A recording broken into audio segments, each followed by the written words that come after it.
in the journey of customer success, the most important thing is to understand that, in a subscription business, you are there for the life. And in that life, there is an aspiration, a destination that customers want to go to, and how they use their product versus how they would like to potentially use the product.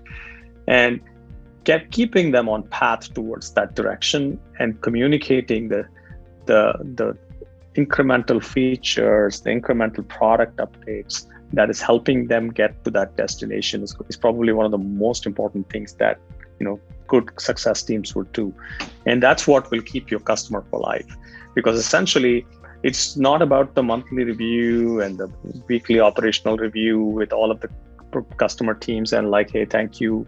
That really matters. What really matters is being able to understand at the core what is the outcome that the customer wants.